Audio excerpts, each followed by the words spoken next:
All right, everyone. Hello, good morning, good afternoon, good evening, wherever you are in the world. Thank you so much for joining me. My name is Jason Levine, and today we are here on Adobe Live to present to you the Adobe Stock Film Festival Meet the Editors with two very special editors that provided one of the films called How to Be Creative, Monica O'Hara and James Hurley. So we've got a lot of content to talk about today. I'm with you with the two of them for the next hour and a half. And of course, we've always got a busy schedule on Thursdays here on Adobe Live. So from 7:30 to 9, I'll be with Monica and James talking about their film. At 9 o'clock, we've got Jesus up with the Photoshop Daily Creative Challenge. At 9:30, we have photo retouching with Fernando. 11:30, we've got the Illustrator Daily Creative Challenge with Andrew. At noon, we have editorial design with Aaron McPhee. 2 p.m. Pacific time, the Adobe XD Daily Creative Challenge with Andrea. 2:30, we've got Draw Along with my friend and yours, Mr. Kyle T. Webster. And to wrap up the day with Voodoo Val and Jetpacks and Roller Skates, we've got our Design Off. So lots of cool content, lots of things happening. Of course, we're coming to you across multiple networks today. So Facebook, YouTube, Behance, Twitter, Periscope. So wonderful to see you all. Thank you so much for joining. Adrian, I am Thor, Arabic designer. Great to see you as always. And of course on my channels as well. Now, before I bring on the editors, I thought it would be awesome to maybe take a look at the film itself. So again, we premiered 13 films last week. You can catch all of these, of course, on the Adobe Creative Cloud YouTube channel if you want to check out the replays. This is amazing. The whole concept here was the filmmakers were given 5 days to create a film entirely with Adobe stock footage, music provided by Epidemic sound, which is now built in directly into Premiere Pro, and then of course cutting the whole thing together in Premiere without the use of any shooting on their own. No cameras, no iPhones, no nothing. All stock footage, and they just had to build the narrative and build the story. The stuff that everyone came up with was absolutely incredible, absolutely amazing. I really highly recommend you checking it out. So without further ado, let's take a look at Monica and James' film, How to Be Creative. And this one has a little bit of an intro tagged onto the front of it as well. So you'll get to pre-meet them before I bring them onto the stream. Check this out. Hi, everyone. My name is Monica O'Hara. My name's James Hurley, and I'm really excited for you to see our film, How to Be Creative. Typically, I work as a director and a producer. Originally, I'm from Philadelphia, Pennsylvania, but now live in Los Angeles, California. We hope you enjoy our satirical take on the creative process. Adobe, thank you so much for, having us involved in this. This was so great, especially during a time where productions are shut down. The film industry is so much on hold right now. It's really important to rethink how we are being creative and how we do connect with people. And so we're excited to see all the other films. Thank you so much for having us, and we hope you enjoy. So without further ado, How to Be Creative. How to be creative. Where should we start? Step 1, delete social media. People waste 36 days a year on social media. That's a lot of time. Step 2, get a fresh notebook. When that moment of inspiration strikes, You'll be ready. Step 3, start brainstorming. What if... No. What if...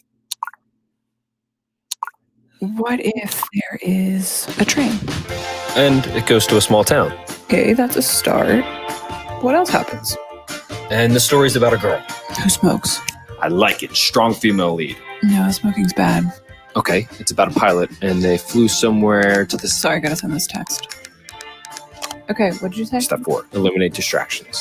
Put down the phone. Should we pivot? Maybe a woman has an affair with a butcher. Scandalous. Ooh. Let's keep this PG. Fine. Step 5, take a coffee break. What happens next? Oh, is that a bug on the wall? Step 6, focus. Focus. Stop what you're doing and focus. I got it. Step 7, write a how-to video.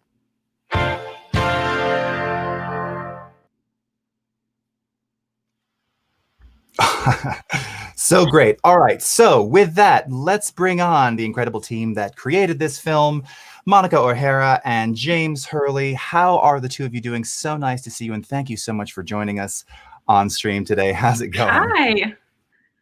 How you doing, Jason? Great. Thanks for having us. I'm really happy to be here. Very excited to chat with you. And I know we were talking before we went live, and James, you were saying how the films have really started to get a little bit of buzz and a little bit of pickup because people are so interested, first of all, just being able to create in quarantine, but also being able to create without shooting. And really, this is kind of pushing creativity to the limits, right? You've got to really do a lot of pre-production to kind of get this stuff rolling. And I'm really excited to talk to the two of you about how this kind of came together and kind of what's happened since we've aired the films.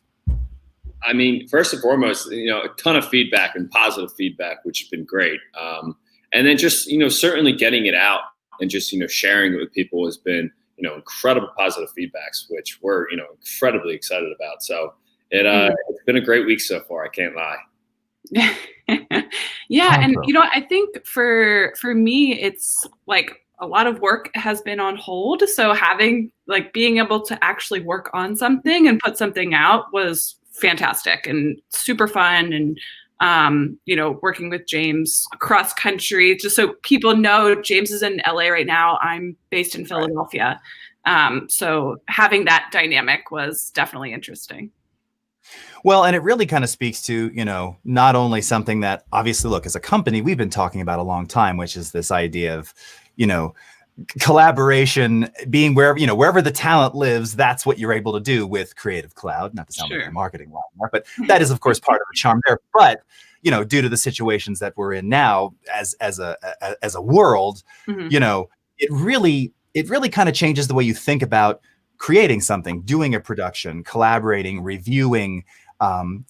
It's not just about passing files back and forth, right? I mean, there's so many other things that go into this process now, and to do it within a limited time frame. And I think that was one of the most essential pieces of this that probably created a little bit of stress, but at the same time, a little bit of it was excitement. Like a good anxiety, though, right? Like the kind that you need a little push. Well, it was certainly so funny too. It was because we were on a 3-hour time difference. It was so much of like text messages, phone calls, FaceTimes, just all these different sort of documents getting shared, files back and forth of just sort of like, it was kind of crazy at times where it's just like, there's so much going on. And obviously, Monica just being, the whiz that she is, it was so just like, it was very fun to see how like in the beginning we're kind of like, crazy. But then as we narrowed it down and got it down to more of what we wanted it to be, it became more and more enjoyable. Like, oh, this is nice. This is okay. Right. This is gonna work. I always think of that, that first time you open Photoshop, particularly if you go back a couple of years before we darkened all the UIs and it was just that blank white screen, like or Premiere for that matter. Like because it's like millions of Adobe stock and it's like make whatever you want 5 days. So I don't know if a black screen is worse or all the options in the world. Right, exactly, right. Having everything is the same as having nothing at all, right? Exactly. It's too much to go. Okay, so I know we've got so many questions about this, and we've got a live chat coming to us from all the various networks. So I'm going to be answering some of these live in the chat. Some of them I'll pop up on screen.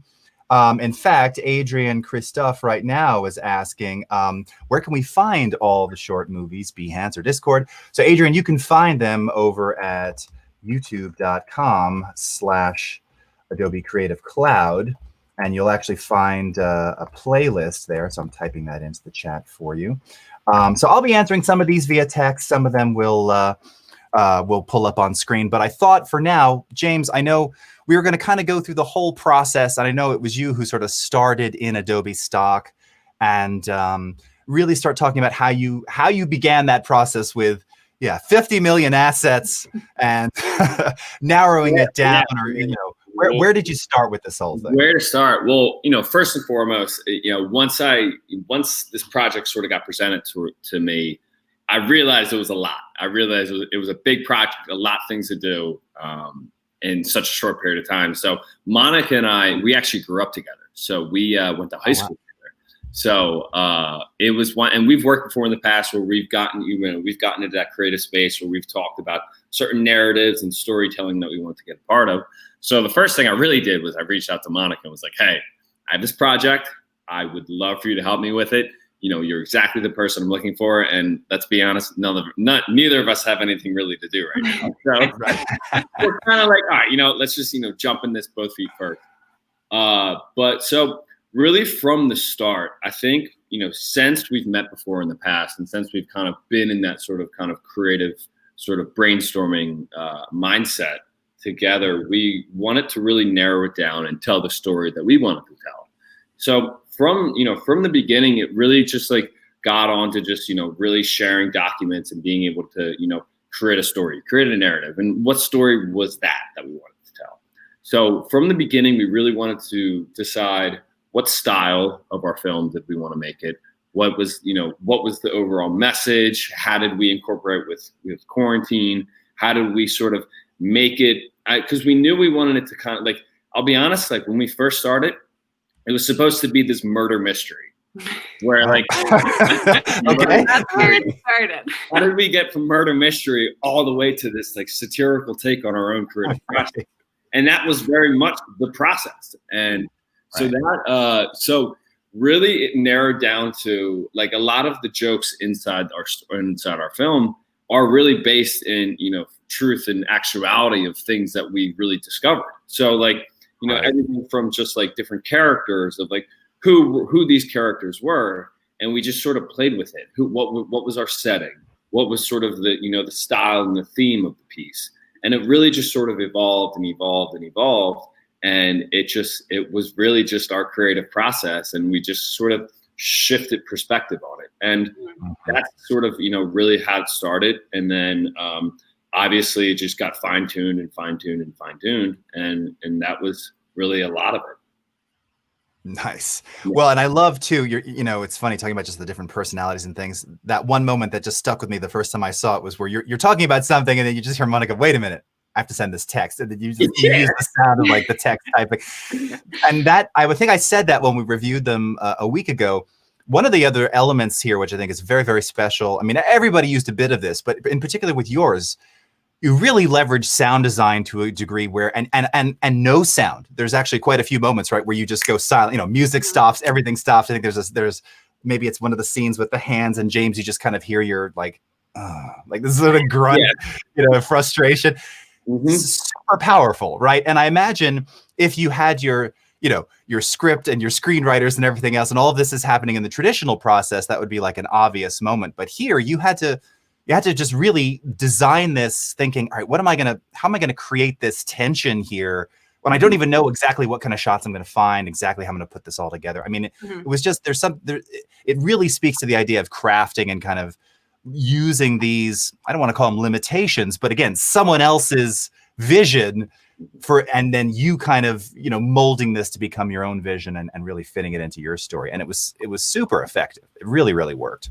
Yeah, I mean, and the I think the sound effects were really what kind of took it to that next level, because I agree.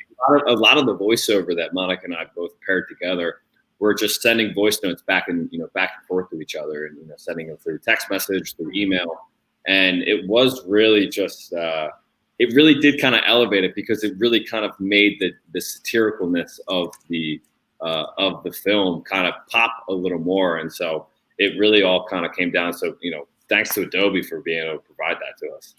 And I think the other thing too is we kind of played on our strengths. We're not animators, and so it's what can we, bring this to life a little bit more, and sound is a fantastic way to do that. And it's actually so simple, right? It's Epidemic sound, it's just typing in exactly the noise you want, and then they have so many different options for you to choose from, which is fantastic.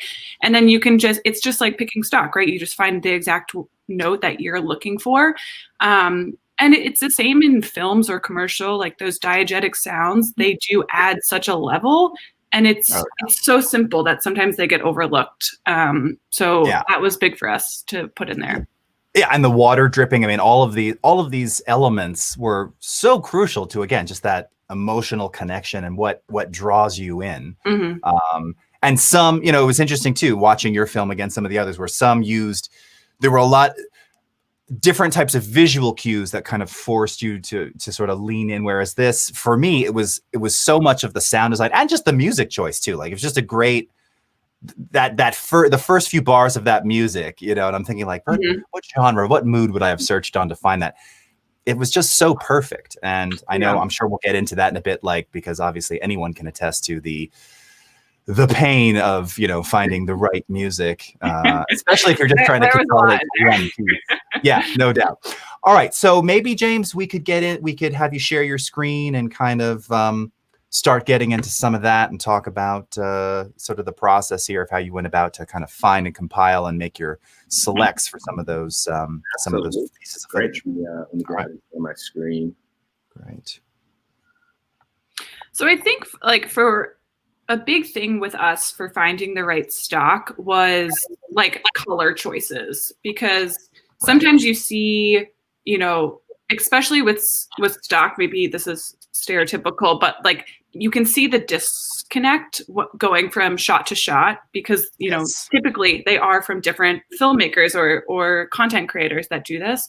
So that was really important to us, and we utilized a lot of, like, you can search for an image, or you can put an image and search for like different colors, which I didn't even know that you could do until really this project. Tons of filtering options in stock. It's so true. And most people don't even recognize that we have all of those filters, right? You can drag and drop and search by color and depth of field blur and vibrance and all these other elements. Totally. And then another great option, if you go to our library, was it also connects things that are similar. So a lot of those like small town photos are actually, they were just kind of like recommended stock options for us, which was really helpful in searching, especially with such a large database and a limited amount of time. Like, all of these were so beneficial for us. Sweet. And the other I'm just kind of plugging away at Adobe Stock, go use it. Because we were, cross country, the way that the library is synced up, we were signed into the same Adobe Cloud, so that James could save some, I could save some, and then it would all filter into my Premiere, which was like such a game changer, which is awesome. This is something I talk about a lot, which is the benefit of using shared libraries. And I do this with my colleagues for our streams. We have lower third elements and other little graphical things that we typically like to use. And I don't think it's funny, because obviously we've now sort of expanded upon the offering. In fact, most recently now with audio being part of not just Adobe Stock, but libraries as well. You can store your own audio files in there, as well as stock audio that you license. But having that shared library means, well, there's two huge elements that I always like to talk about, which is, in this case, right, so James is finding things, he's selecting things. The second that he even saves the preview to your library, you have access to it. You're in Premiere already, and you're like, oh, I see something popping up and loading in the panel there. But the other side of that too is that having all of that access to those things means that you can really, again, you can group, you can customize, and there's no time lost there. You're not having to say, like, oh, send me a folder of all your selects. They just appear as he finds them. And, and you can begin working with them and saying, this might work. Or like in terms of color, that's a great example. Where you may have had a few shots where, there was just, the shot was right, but it was just so over stylized, or just not, it just wasn't going to work. You could move on really quickly. Yeah. And so I think, and one thing that we definitely did embrace was that there is a style and aesthetic to this, because then that helps narrow down choices. And not so much in this piece, but just having worked with stock in the past. Another thing that I find helpful when you're trying to create a cohesive piece out of stock is like back movements. So, someone's brushing your hair and then it's like, oh, we're coming in, and just those, for me, help create a cohesive piece in addition to color. So we did, kind of look into that as well. Super cool. So now, James, so yeah, I was gonna say, tell me what we're looking at Yeah, here. so obviously a lot of these images are what we really worked with. And so you can see a lot of the images that actually were in our own film. So a lot of it did get narrowed down towards the final product and what images we decided to use, because you can see that some of them still have the watermark of the Adobe stock across the center and some of them don't. But really it just came down to just like, we just kept it as simple as possible. We were like, okay, what's the setting? And so we really looked at sort of the style pieces. And when we looked at a lot of these, when we just looked at sort of windows, like it's as simple as looking at, searching in the keyword windows. And as you see it, we just we found images that we enjoyed of like, okay, we want it to be a small town. What does a small town look like? And it was really just kind of putting in the man hours of just finding the right piece that we wanted. And just as simple as like, okay, so we don't really like any of these Windows images because these look too household. So let's go, let's search small town. And we know that's the setting of our piece and this of our storyline. So we're gonna just punch in the keyword and then we're just gonna look, and it's a lot of sifting. And so you see some of these some of these pictures are incredible, where you're like, ooh, I like this one. Like this one looks cool. This has that sort of center aesthetic that we're looking for. And it's as simple as just, saving it to our library. And now Monica and I can both sort of look at it and say, okay, is this the image that we want? Is this sort of, because when we're cutting them all together, they're quick, half seconds of the actual image. But when we piece it all together with Premiere Pro, it allowed us to really kind of set the tone and set the setting the way we wanted it to. So it was a lot of just hours on Adobe Stock, finding images we liked, finding images that we thought were cool, finding images that we thought fit the storyline. And then there were also times early on in the stages that while we were doing this with Adobe Stock, we were kind of just firing out keywords. And if we saw an image we liked, do we want to put into it? Like, one of the funniest parts about the whole process for us was when we were creating this, sort of narrative and how we wanted our storyline to go, Monica and I were laughing through it the whole time. We found it to be so funny because obviously, our friendship dates back a good time. And when I mentioned earlier with this, sort of first draft murder mystery, we had this weird fascination with this pizza delivery guy being the centerfold of the whole thing, where did he have anything to do with it? So now we're searching up keywords of all right, pizza guy, or bedtime story, and mushroom pizza comes up, and we're like, who likes mushroom pizza? I don't know. Sometimes I do, but is that what we're going after? And it was just it was so much trial and error, but we did have so much fun doing it. So a lot of this man-hour work and these hours that we put into it, it just really just kind of really just depended on kind of how where we wanted our story to go. And once we had sort of those sort of pieces that we enjoyed, and we kind of had we knew the sort of style and our what sort of films spoke to us in past that we know we kind of wanted to sort of emulate and have that would benefit us. And so that's sort of really just kind of how it all started. And that's how we really boiled it down to finding out who our characters were, what the setting was, what was the sort of aesthetic of it all. So it was just this, constant sort of not uphill battle, but at the same time, just really kind of, really specifying what we wanted it to be. Right. Well, so just on that, because this kind of leads into at what point did your story shift? And I Am Thor is asking how much of the script was complete or ready when you started looking for stock. So obviously you kind of shifted along the way, but once you kind of knew you weren't going to do the demonic pizza guy. So I think this is super interesting because we started writing one script, and then you start looking for your images to kind of match along with it. And then sometimes the vision you have in your head just really wasn't, not that it wasn't available, we couldn't find the right shot, or if you have a character, and you want him or her to travel through the story, that stock might not be available. So how is a different way to represent your characters or things like that. So that was definitely a big turning point when we had more of a narrative storyline, but then we didn't have the assets to create that in full. And then another thing, just to answer his question, we actually didn't have a lot of it written, and also we weren't precious to the things that we did have. So that, you know, like this lighthouse that is on James' screen, I loved that. I tried to put that into everything and it got cut because it just didn't fit anymore. But it was like, we would find an image like that that is beautiful and for me really aesthetically pleasing, matches a lot of the other footage. But you like, there was no place for a lighthouse, so it got cut and things like that. Or if we found something like the pilot we thought was a great shot, we just added that in because we liked the way that looked. So also adjusting to the assets that we had available was a big part of it.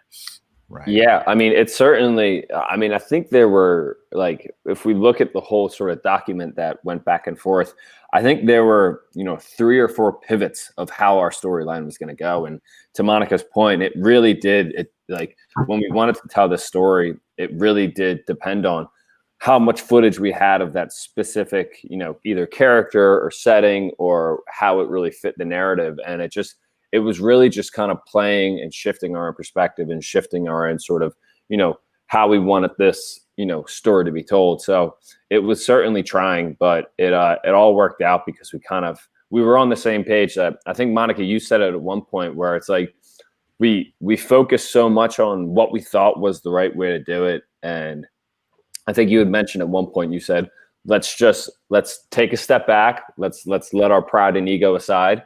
And let's revisit it later down the road. If it really is a great idea, then we'll come back to it. But we can't get hung up on this because obviously we did have a sense of urgency and we did have our own sense of, you know, we did have a time frame to meet.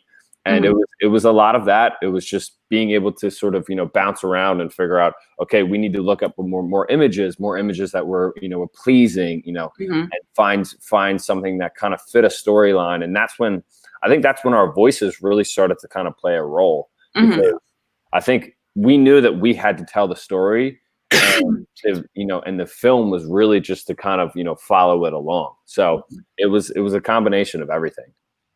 Nice. All right. So now I see we're putting this together. You're using this shared library.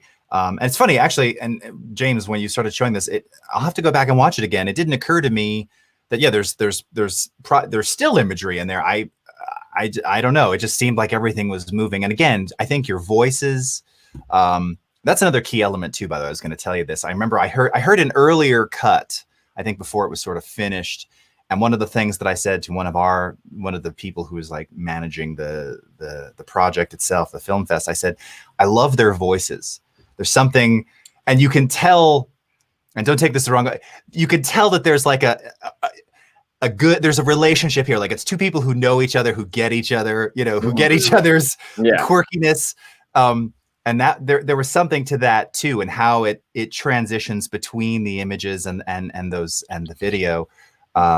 That also just kind of really lent itself. I mean, that's coming from the 2 of you, but it was like this perfect marriage of sound and visual. They just seemed to go together. Again, it felt like something that you just would have shot and done, you know, in your home, you know, outside your own front door. And really kind of curious how, Monica, how you began kind of taking the raw elements of James and starting to kind of put those together. So tell you what, so James, you tell me, so shall we segue over to Monica and sure, start absolutely. taking a look at some timelines? Okay. Yeah, absolutely. Here, stop sharing. All right, and I've got you, Monica. I think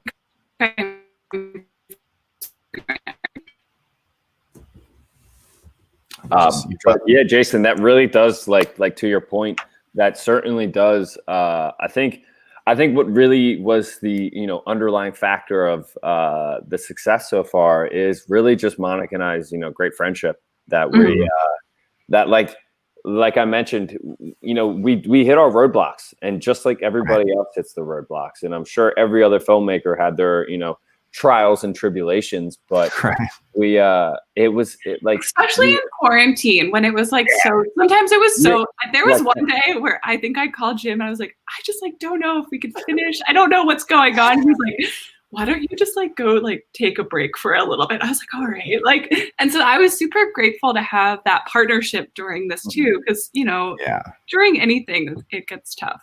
Yeah.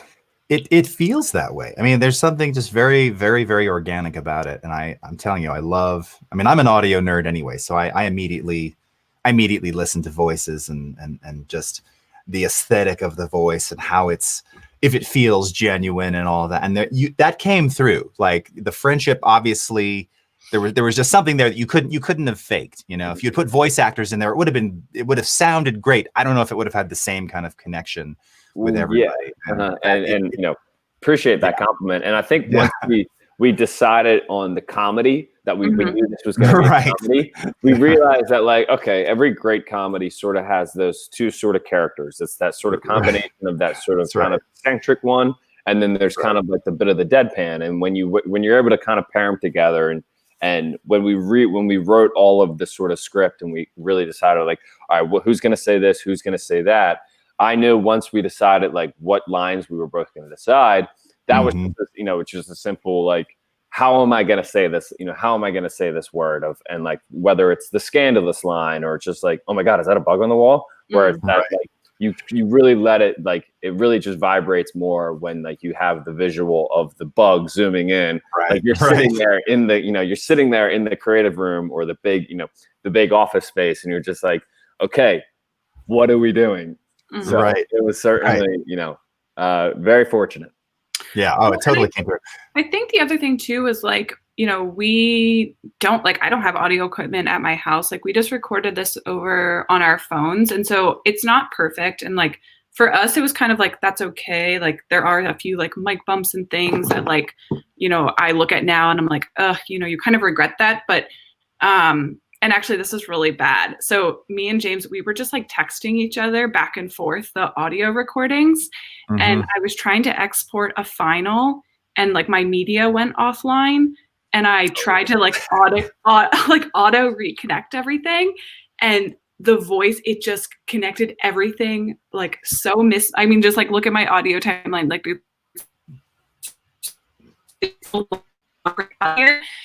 and it was like it messed up my whole sequence, my whole timeline, and it was like you should have taken the time and named everything properly, but I was just like, no, it's fine, it'll work.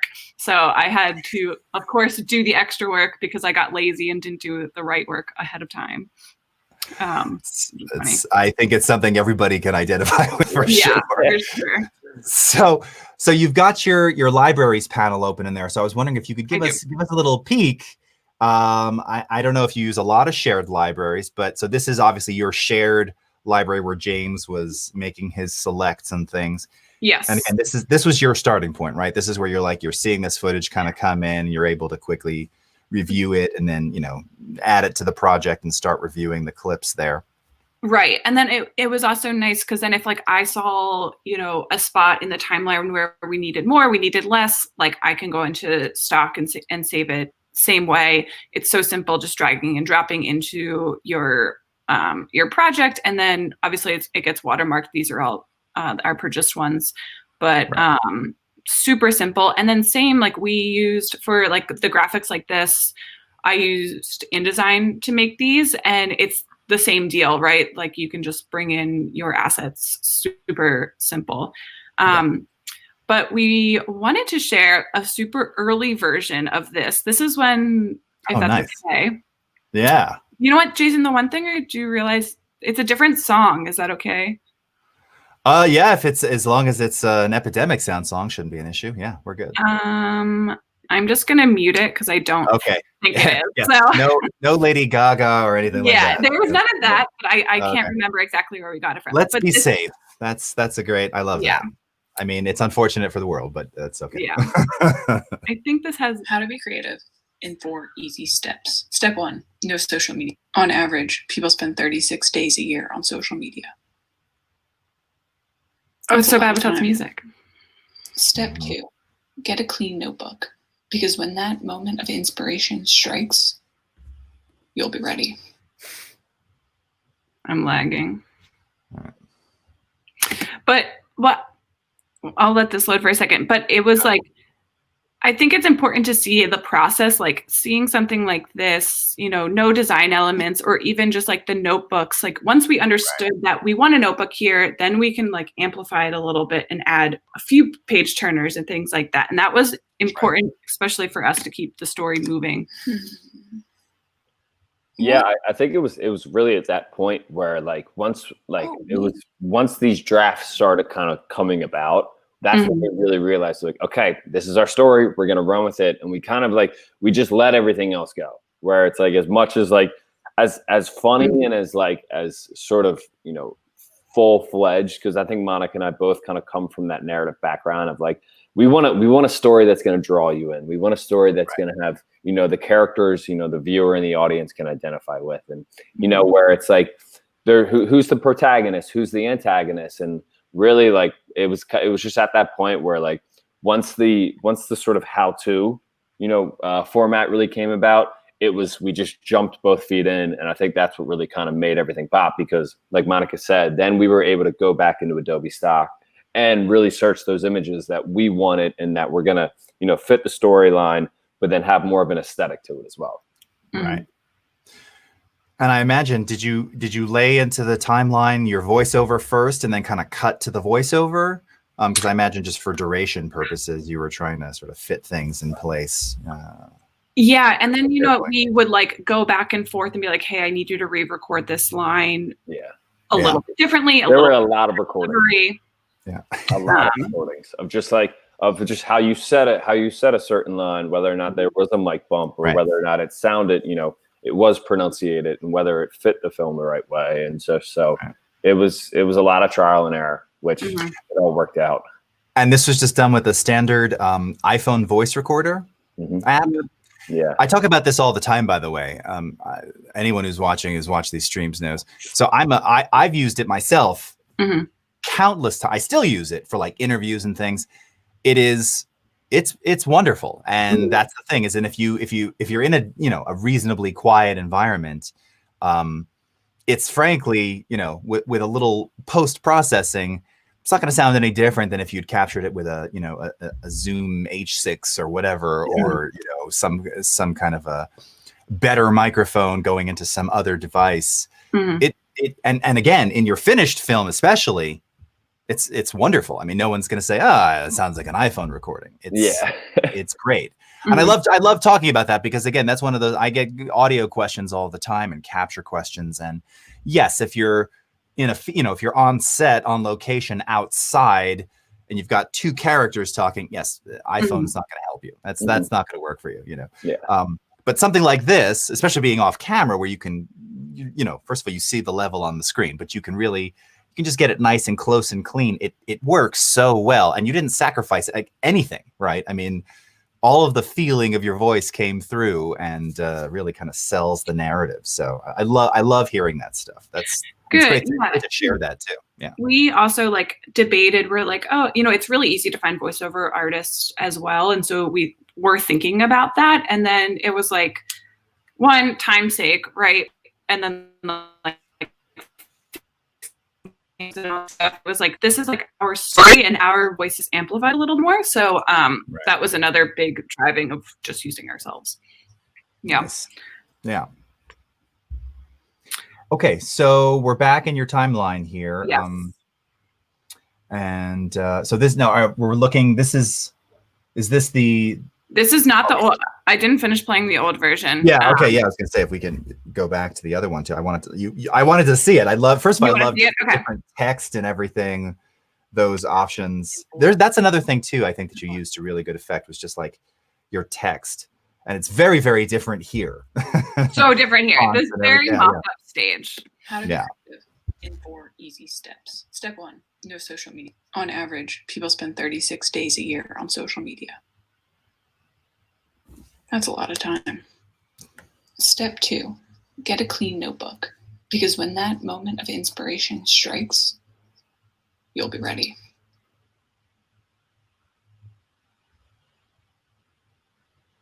I definitely added that later.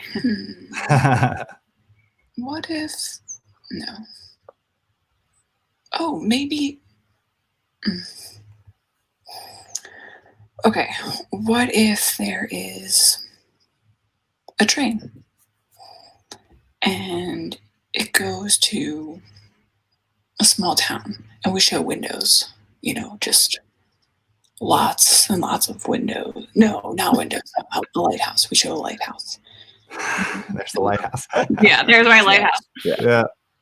No, a pilot and his wife, and they take off for, wait. Okay, it starts with Once Upon a Time. Maybe should the main character be a detective or a butcher? A butcher, that's original. And maybe it takes place at a motel and two people have, wait, no, it should be like PG. Well, maybe a woman smoking. God, why am I back to smoking? Okay, I got it. Maybe there's an election.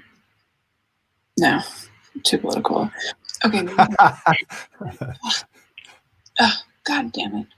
Oh, step number 4. Give up and write it how to. Because those who can't do, teach.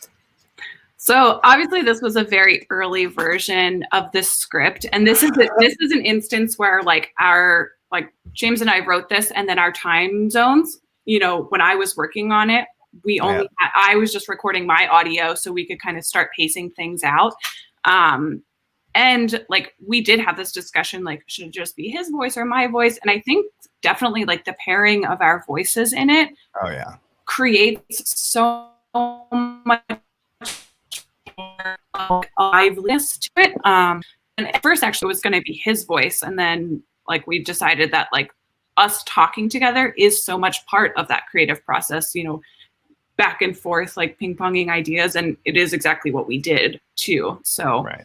Yeah, I think there was one point where early on I was like, I'll voice it. But then once I really heard that draft and once I heard sort of Monica, I think what I've enjoyed most, especially through it all, was the fact that that you felt the sense of sort of frustration, and you heard the contemplation and the implementation of oh, what if I add this? And I think that happens so often in anyone's creative process that it really just allows you to when you have two people working on something, it's so much back and forth that I think I was just I think we go with both. I think we should both do it. I think that way it really just it shows our, partnership on this project, that it wasn't just, one side. It very, very much was a collaborative effort. And it really just kind of, I felt it made the piece twice as good, that, one voice wouldn't have done it.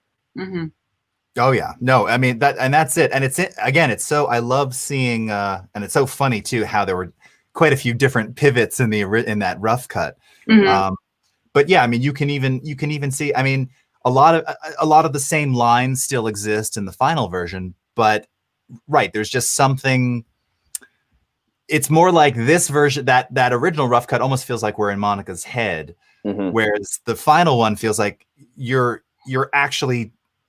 both there. You're both having this real conversation, and the conversation is with everybody watching. We're all privy to it. Whereas the other one, it really feels like, Monica, you're.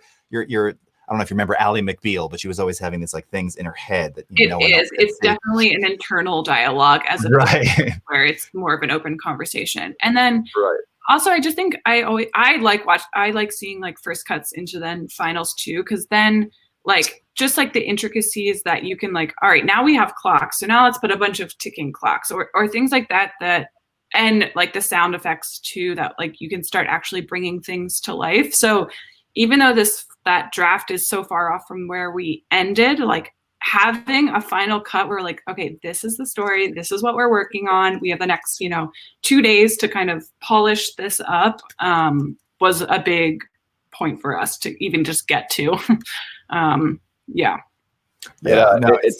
It's funny too, even just looking at that final cut of even just seeing how the narration of it is maybe it's a butcher, maybe it's a detective. And these were all of these sort of intricate little details that we had discussed when it came to that early onset process, that's how we got to where that first rough cut was of oh, is it a story about a butcher? Is it who is this lead? Is it a female lead? Is it a, you know, who are we following in the storyline?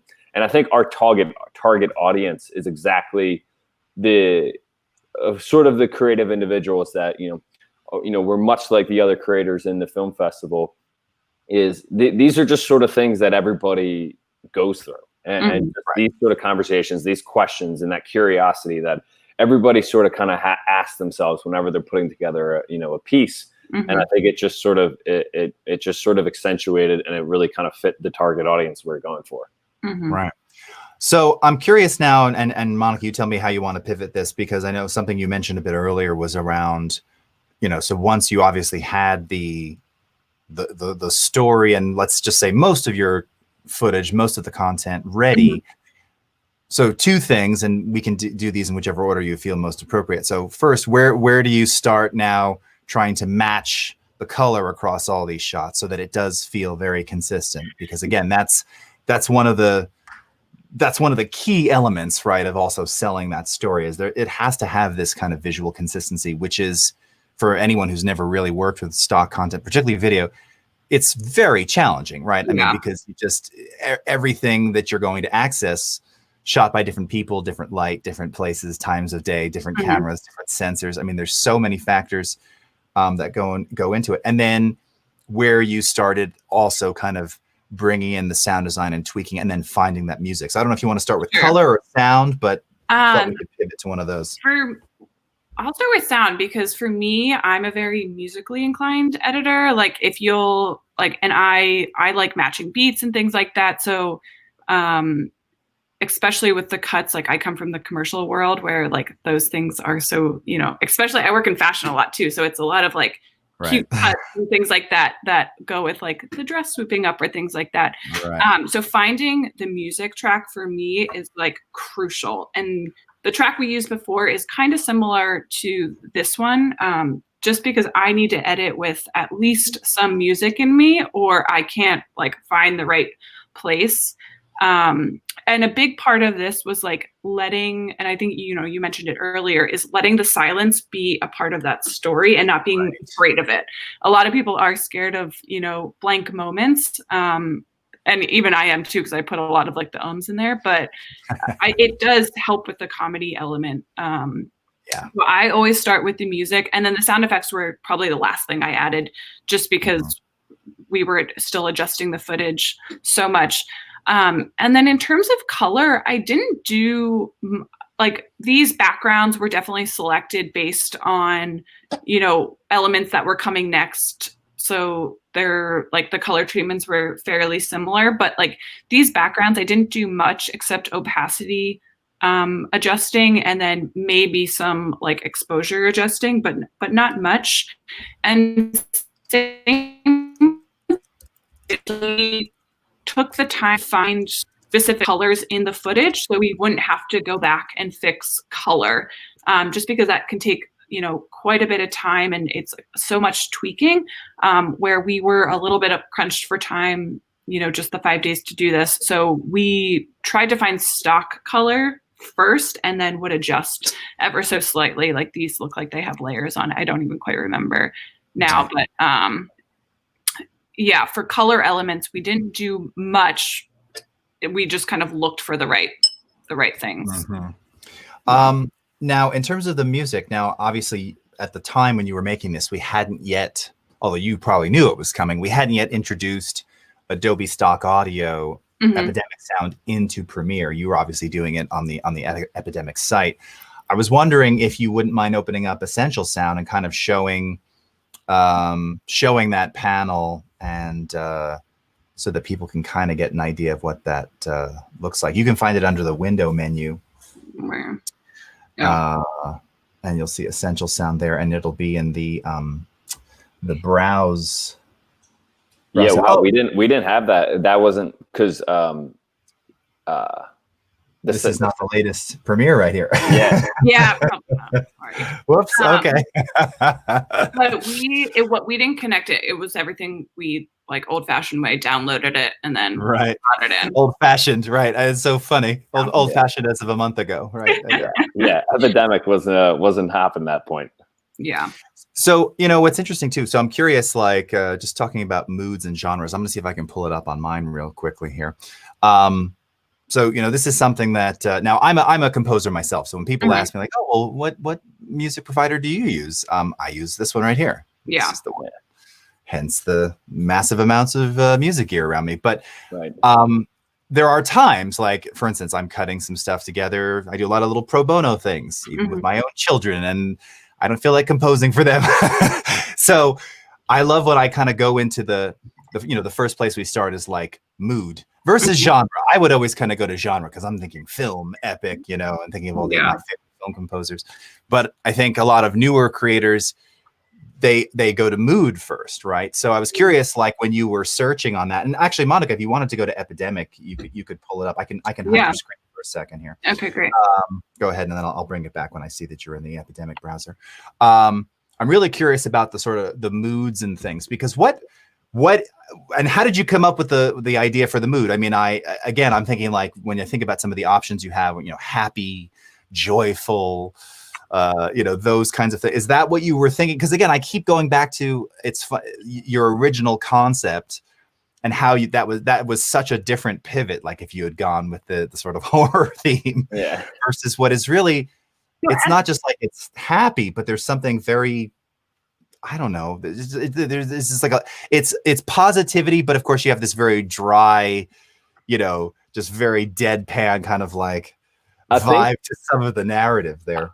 I think just based on mood, and I think on really like when it came to mood, we really kind of like when we first started and we first sort of had our narrative and we were first sort of kind of creating story, I think we took a lot of filmmakers and projects that we've seen before that we really like, whether it was sort of the quirkiness of a certain filmmaker that we enjoyed, the sort of avant-garde aspect of what that sort of style is of that certain filmmaker. We certainly definitely like everyone always says, great art often imitates other art, and so we certainly sort of had that sort of aesthetic going for us. So when it came to mood, I think we really wanted to have that sort of centerfold in like whether like how we imaged how we decided on the stock images, how they sort of fit on the screen. And so when it came to deciding on the soundtrack and the overall just like the background music, I think it really we really wanted it to kind of like go in sort of, I don't know if it was, compare or contrast to how the film was going, but when obviously with the genre of a comedy, we wanted it to kind of, be upbeat, have people be interested in it, and then also just sort of like kind of bring it along. So it was a lot of the sort of like like Monica's searching right now of just like kind of quirky beats that like we knew kind of fit, and we knew like, okay, this sounds cool, but like, what if we do this one? And it just kind of just boiled down to, making our decision. It's funny, as you said, quirky, she pulled up, and that's the first. This is definitely where we started. And then I like a lot of French films, so was definitely influenced by that. And then, for our piece, it was so short. So like the beats per minute, I look at a lot because it's like, especially when we use a lot of still imagery actually in this, and that like you have to get through quick or it's on screen too long. So that was super important to us. And again, just like downloading a bunch of different tracks. I think I ended up like maybe selecting like 6 or 7 that we liked, and then just trying them, trial and error in there, what fits, what's the right mood. But I think, definitely quirky, for a lot of the imagery too, like when we were, I would just type in random keywords too, like Wes Anderson inspired, just so you have like critical things, or so I do that a lot with sound, and you don't always get exactly what you're looking for, but eventually you'll find them. Well, that's actually a really good point, and we can play through some of these previews if you want. But I know now again, I say this very honestly, I'm not a stock music user myself for my things, but I've been using it a lot, not only because we just put it in Premiere, but also just because I've been working on some stuff where people wanted to use it, and I found I found I've never been more, my attention span has never been shorter than when I'm previewing. Like, in other words, I'm going, I'm 2 seconds in. No, Yeah. Nope. no, no, I think that's a lot of it, where it's like, does it fit? And I think there's so much of, you listen to different things, and like, it's either a yes or no. And it's like, does this fit or does this not fit? And that goes back to just sort of like, listening to it. Does it work? Yes. Thumbs up, thumbs down. And so it was really just like, when it came to setting the mood, we were like, okay, is this fitting the mood of our story that we want to tell? Right. This was definitely when we tried. I don't know. I kind of forget it now. Also, I'm like middle of the film. These work?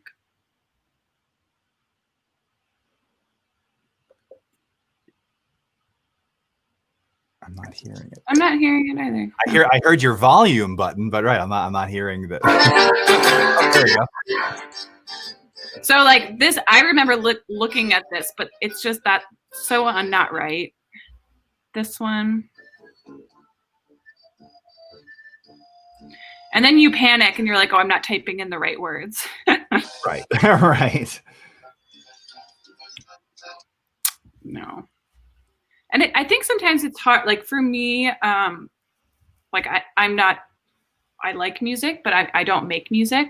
So it's hard for me to describe what I'm looking for too. Even like when I work with composers, I'm like, oh, it's not right. It's a little too, and I can't find the right words to describe what I'm looking for. So for me, like moods that is such a clear way for me to find what I'm looking for, as opposed to like, we need more orchestral. I don't know, like the different specific music words is a little. Yeah. And the nice thing about, it's funny, I was talking with someone about this the other day, because I mean, stock music obviously has changed a lot over, the course of the YouTube era. And I was saying, I think Epidemic's among them, but there's a couple of partners that we've worked with who've built panels and things for Premiere. And a lot of times they're talking about, that this is, it's not stock music, it's production sound, because unlike, not so long ago where even me, I remember actually, I was almost employed by the Muzak company, like Muzak, if you, everybody jokes about, I don't know if even anyone cares anymore, but Muzak, that's elevator music. That's what you'd hear, right? And it's always like instrumental, soft horn hit versions of, Beatles songs or something. And I almost went to work for them. And what I found was the people who were, first of all, they weren't even creating most of it. Most of it was rearrangements of standards, pop standards and things like that. So it was kind of soulless. Yeah. And because of that, that's the rap that it got for 30, 40, 50 years. Not to knock Muzak at all. They're a fine organization with fine content.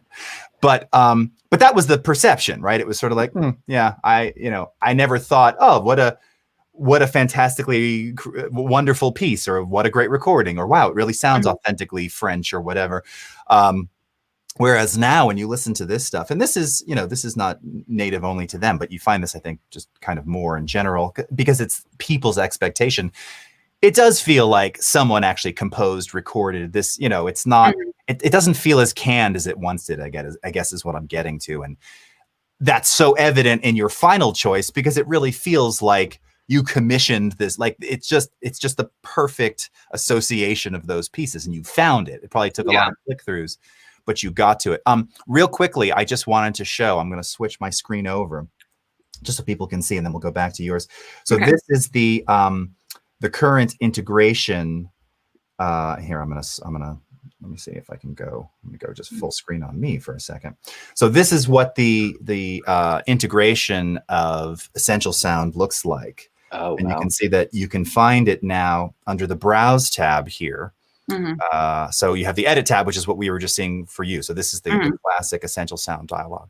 But now under Browse, you have Adobe Stock. And just as you saw on the Epidemic page, here now under Moods, you can see all the various moods, angry, atmospheric, dramatic, all of these things, epic, exotic, groovy. It's kind of funny that they have that one in there. And curiously, to your point, Monica, I went to Groovy the other day Mm-hmm. My 8-year-old knew what that meant. And, you know, I'm thinking like I'm going to get psychedelic. And it was, yes, it's interesting what gets tagged as groovy, you know? What you think it is, right? Yeah, exactly. So, but again, you have all of your various moods here, and you can multi-select. So yeah, if I were thinking of like what you delivered for yours. So, yeah. And so, are the sound effects plugged in there too? So the sound effects are not yet plugged in. So Okay. thank you for putting me on the spot there. No, sound effects will be coming in the future. Maybe quirky, because James mentioned quirky. So as you start to narrow these things down, you'll see that it's also narrowing the results. So currently, I think we have a total of around 36,000 plus soundtracks. Let me twirl this up. You've also got, of course, all of your various genres and subgenres for all of those. So, you know, and these are coming right from all the various subcategories that you'll find in Epidemic, as well as Jamendo. I should mention them too. So we're actually pulling from 2 sources here. And then it shows up just like you see here. And again, now what's really cool about the Premiere integration, which probably would have been really nice for you, Monica, is that we have this timeline sync feature. So what this does is when you're in your timeline here, and let me see, actually, I can probably play this for a second if I mute some of these. This is one of my son's edits, which began in Premiere Rush. You can place wherever your cursor is. If you have timeline sync enabled and you start playback, it's going to play it from that point in time. So you can see it and hear it directly in context. Yeah, it's really pretty cool. So like if I did this in awe one right now, let's see what happens here. All right. It's now playing in time. Yeah, so super cool. Similarly, I can go to another option here. You know, and it's playing through those. So that's a death scene right there.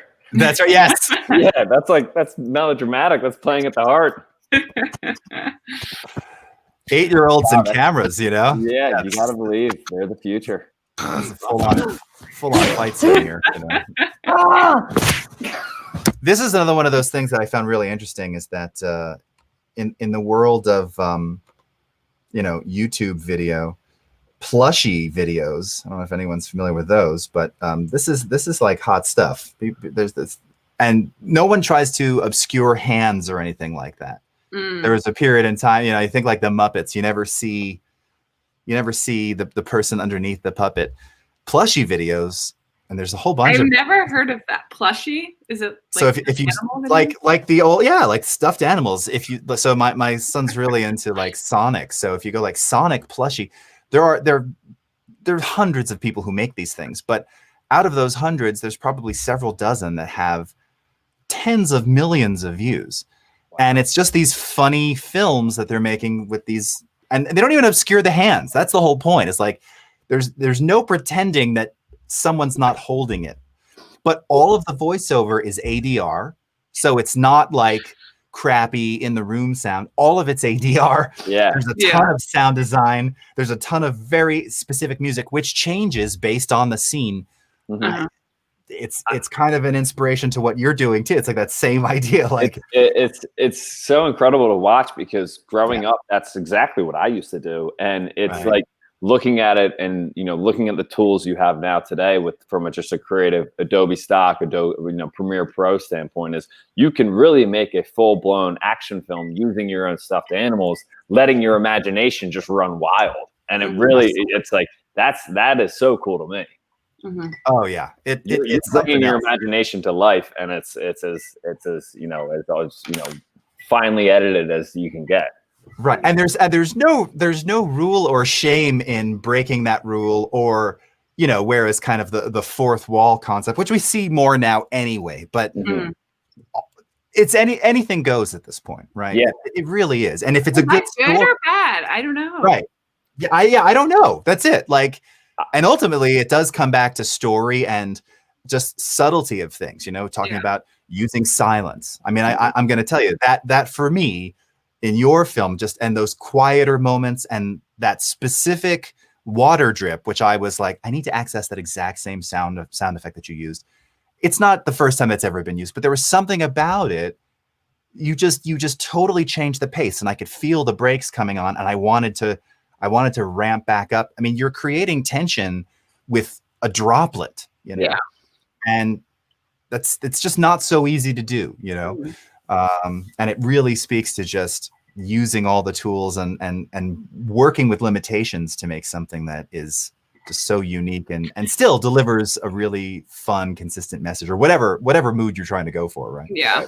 Right, But you know, it's funny because like sound effects are very similar to music too, because it's like there's a hundreds of different kinds of drops. Like, what exactly are you looking for? So it's like you can go a little crazy. Same with the texting noise. Like, you know, what does that actually sound like, and how does that play with the rest of your piece, and just all of those elements together, you know, create something better when they're combined in the right way and considered way.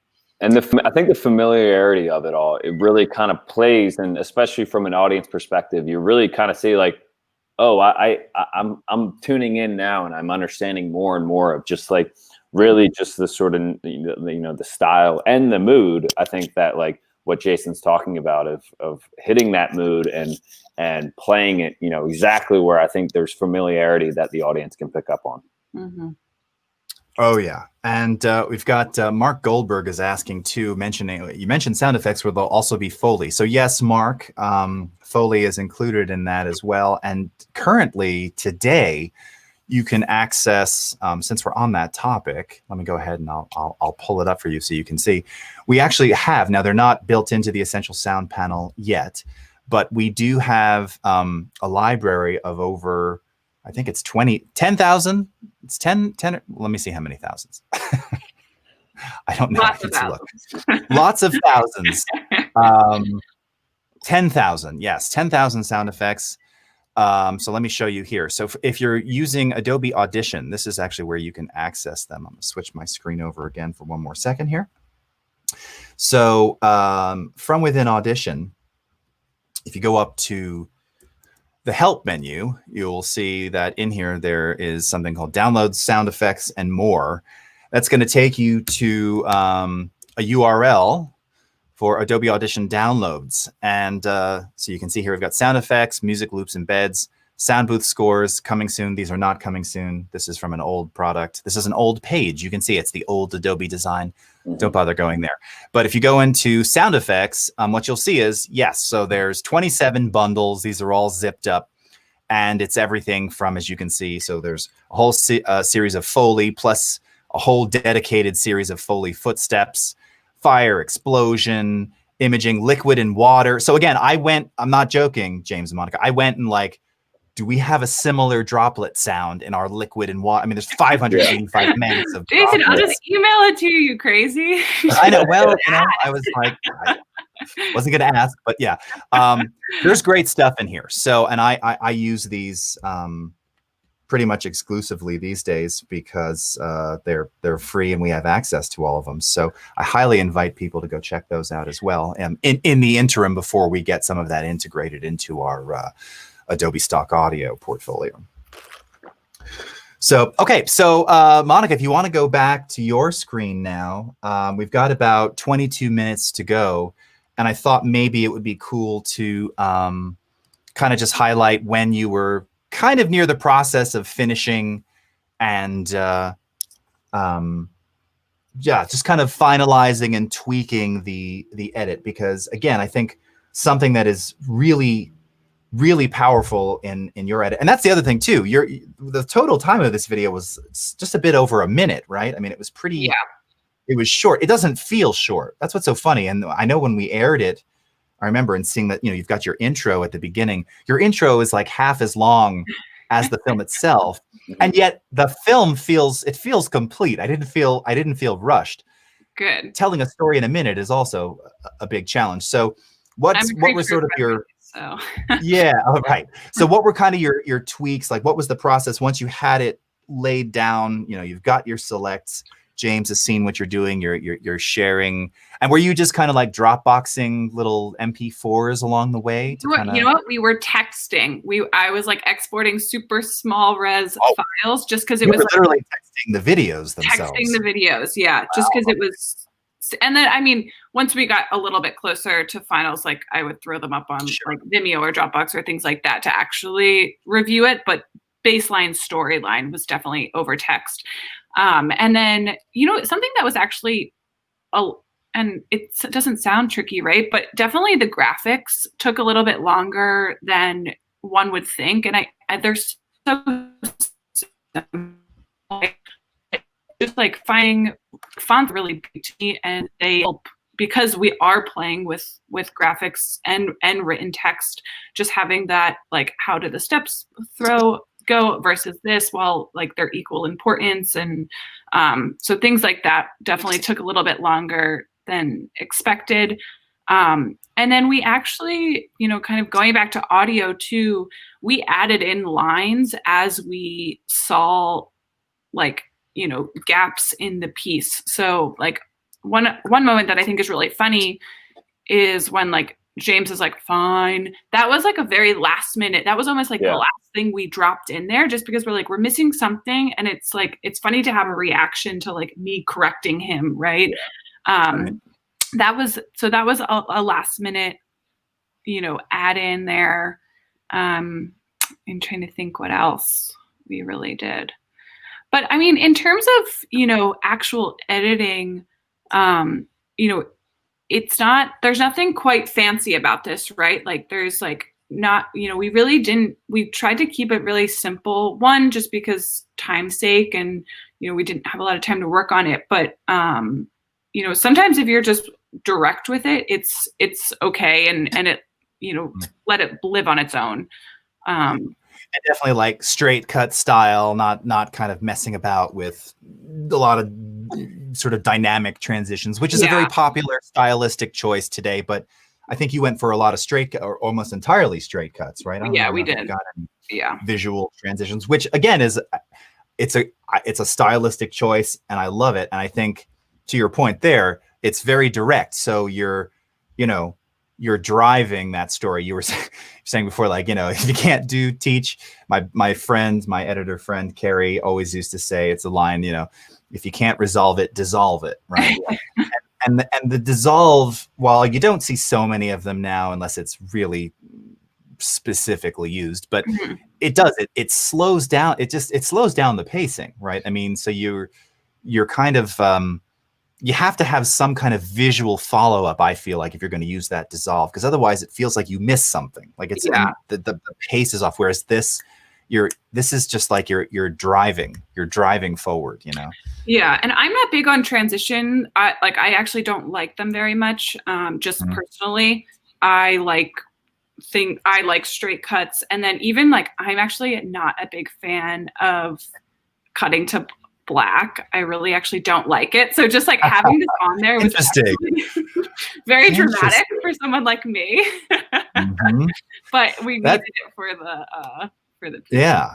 I love that. No, that's really interesting because again, like just talking about people's different, it's all just your personal stylistic choice. And I was just talking with a colleague actually internally at Adobe who was asking if we have any of these transition packs. There's all these providers now that make those like ultra zoomy, twirl and blur, and they're cool, right? I mean, they look cool. They certainly look cool when you see the ad on Instagram, but it's not for everybody. And also it's a different, not to say that it's a crutch, but it is. It can invariably change your story, change that narrative.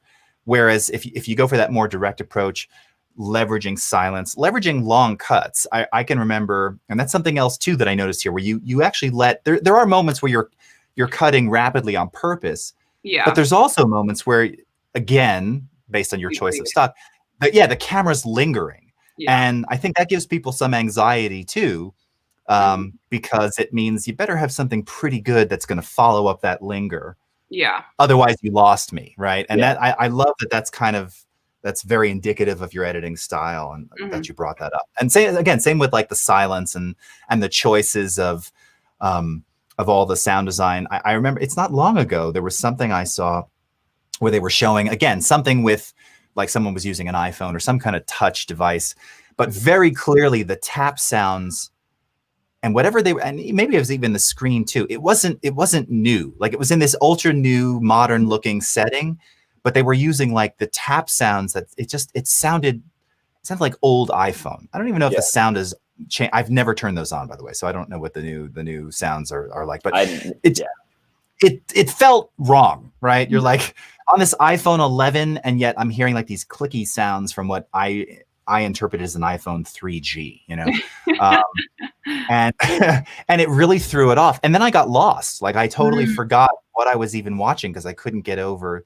this weird. And even some of the sound effects were just, there was something wrong with them. They weren't, you know, if you're seeing an ultra close up, you know, clearly like 4K shot at, you know, f1.8, like that water droplet where there's, you know, clearly just like shallow depth of field, but you're hearing this kind of low bit rate MP3 water drop.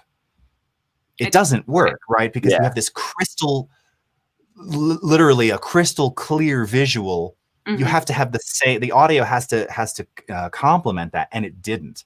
And that was something I think which you very carefully implemented here, which is that the sounds kind of met with the visual really nicely. And I imagine that too, that's an incredibly long process to find those. To find them. And then it's also like, especially with something like this, when the water, like, you have to time it right, where it's like, okay, where do you actually think that the sink holds, right? Yeah. So it's like, because you don't hear the water droplet when it comes from here, you hear it when it hits the bottom of the sink. So it's like, and that, you know, we just kind of made up when we think it, and it has to be consistent kind of with the other water droplets. And it's all those details that, like, sometimes I think people look over them, but they really help sell it, right? Like, those moments, the whole thing.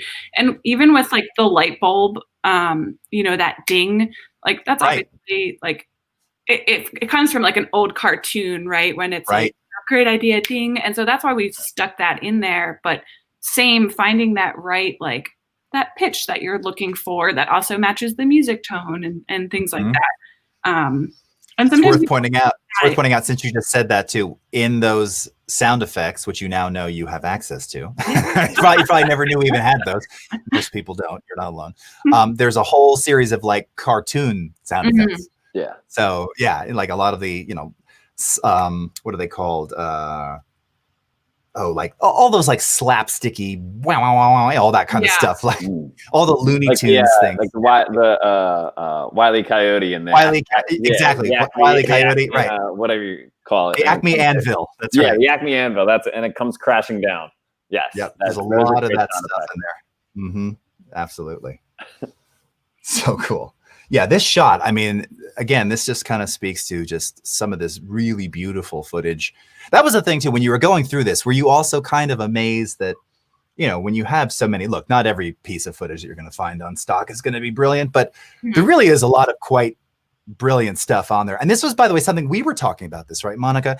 Yeah. I encourage so many people to become stock video contributors, right? Yes. Like, it's very effortless. In fact, here, I was going to walk you through that. So if you wanted to show this, so if you just go up to the, if you go to the just file export media menu, I wanted to point this out to people.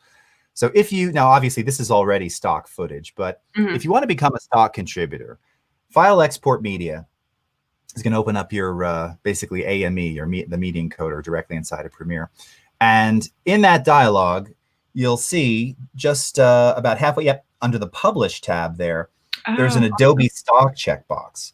So if you log in, if you enable that and you log in, it'll ask you to authenticate. You don't have to do it now, even if you've never contributed before. What this allows you to do is, if you have B-roll, if you have footage that you've shot, you can stylize it, colorize it, do whatever you want, or submit it flat. We talked about this too. So Adobe Stock allows you to submit flat video, which for this kind of project would have been ideal, right? Because then you can control color consistency.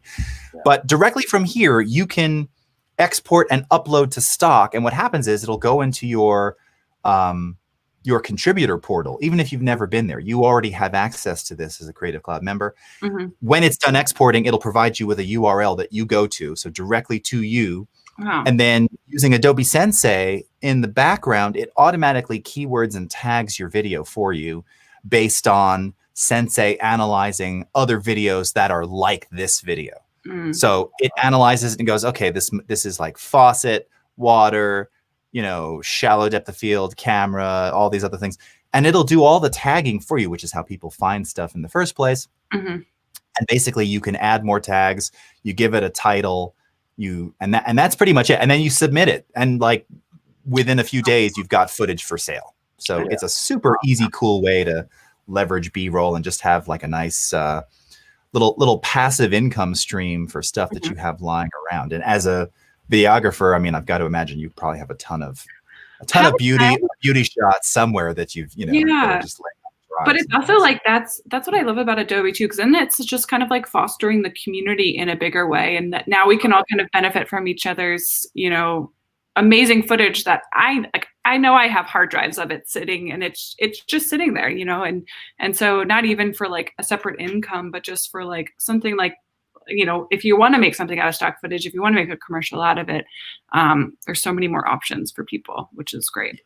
So cool. And yes, and Alberto Silva is asking, do we have access to those sound assets? Yes. So again, if you just go through Adobe Audition, as I showed you, download sound effects and more, all of that stuff is royalty free. So you don't, you just have to be logged. Actually, I'm not even sure if you have to be logged in. Well, I guess you would, unless you're in a trial version, but yes, you're already logged into CC. Go from within Audition, you can access all that sound, and you can begin using them. And there's a ton of variety. And again, it gets real specific. I mean, as you probably know, Monica, when you're looking for sound effects, like for instance, there's a whole series of transportation sound effects where it's just car doors, and in the title, it'll be like, you know, passenger door slamming, Chevy truck, S10, 1994, you know, metal. It gives you all the detail of the actual vehicle, because sound design is that freaking specific, right? That's the difference between something that really works, that's like, again, super high quality, fits the visual, versus having something that's completely out of place and just doesn't work. So there is like countless variations of car doors and slams and footsteps and, you know, all of these, you know, pen on paper, scratching, you know, side of the pencil on paper, you know, scribbling a pen, scribbling a marker. A marker makes a very different sound than a pen, right? All these little specific things that really just add to that finished look. And you know what? Another thing I wanted to talk about too was like when to use sound design and then when to not use it. So actually at this moment when the train is coming through, at one point we did have a train, like it's not a horn, but like with a choo choo sound. And but we had to take it out because it overpowered like the dialogue in there. And we like did go back and forth a lot, like, oh, should we shift the dialogue here or there? And it was like, you know what, we need to just cut it because it's not adding. And same with the pilot shot, like, oh, should we have the airplane engine running? But like then it's just like it has to be a give and take, and sometimes you have to kind of like kill things that even, you know, you want to have them in there, but it doesn't fit overall. You know, what's more important, the dialogue at this moment or adding a cute little, you know, choo-choo sound. So I think that's such good advice too, because I think that's the other thing. It's real easy, and you see this a lot on like YouTube videos where, again, like super high value production, but overproduced in every sense of the word. Like not every motion, not every scene, not every, you know, every moment needs some kind of sonic component to it, you know. And it's hard. I think it's hard to pull back from that. I know, you know, I a lot of friends that I work with in the studio struggle with this too. It's like, oh, let's add one more background vocal, one more guitar, one more, you know, or whatever it is, additional instrumentation. And it's the same in video, right? I mean, you can really overdo it. You know, a couple of years ago, you started seeing this where, and it's funny, I just did a masterclass on this last Friday about making retro looks, you know, making your stuff kind of look VHS-like or dirty it up, you know. And it kind of ebbs and flows in popularity. But a couple of years ago, you really started to see a lot of this where everything was just, every shot was just too stylized. So your brain never gets a chance to really, I don't know, rest for a second. You know, if I'm trying to pay attention. I mean, yes, I guess there's are you trying to just stimulate visually? Right. You know, a la keeping your eyes open, just like, because that's one way to grab attention. Or you trying to say something, right? Yeah. And if every moment has a sound tied to it and some kind of crazy, flashy visual, I guess you walk away with a similar reaction, like, wow, that kept me engaged. I don't know what I just saw though. Yeah. My head is spinning. And I think Right. like that kind of like, that's just kind of like being an artist, being a creative. And it's like, when do you push things, and when it's like, no, actually, like, we're good. And James and I had hit that point. I'm like a chronic overthinker. So I'm like, oh God, is this like good enough? And he's like, no, it's done. We're so like, it's totally done. This is good. Like, let's send it off. And you know, you kind of get anxious when people like, you know, look at your work and you're like, oh, is it, you know, I don't know. And no, I certainly, Moha, I certainly. You're the most critical of yourself. Yeah, you like, certainly the most. I'm the most critical of myself at times too. Of even just like, oh, did that sound right? Oh, was that pronounced the right way? And it's just like once you like do it over and over again, you can almost in a sense just like overdo it at times, and like you say, overthink it. And it really does like. There's times when it's like, especially when you're working on a project and you put enough time into it, it definitely kind of has that feeling of like, am I overthinking this, or is this the right? So well, I think what's great about this story and about this film, what I really enjoyed is the fact that we had two sets of eyes on it, and it wasn't just one of us doing a lot of it, and then like we had each other to kind of like bounce ideas off of and kind of use that sounding board. And I think that really kind of spoke volumes to how this all played out in the end. Yeah. Nice. Well, I have to say, we are actually out of time, my friends. So I want to thank you so much for joining us. I want to remind everyone that they can rewatch the film How to Be Creative on the Adobe Creative Cloud YouTube channel. We've got a specific playlist for that. A lot more content coming up on Adobe Live today. So for Monica, James, and myself, thank you so much for watching. And thank you again, the two of you, for just creating something wonderful for the world and sharing your brilliance and artistry. And we're grateful to have you. And for everyone watching, we will see you again next time. Take care, everybody. Bye-bye. Bye-bye.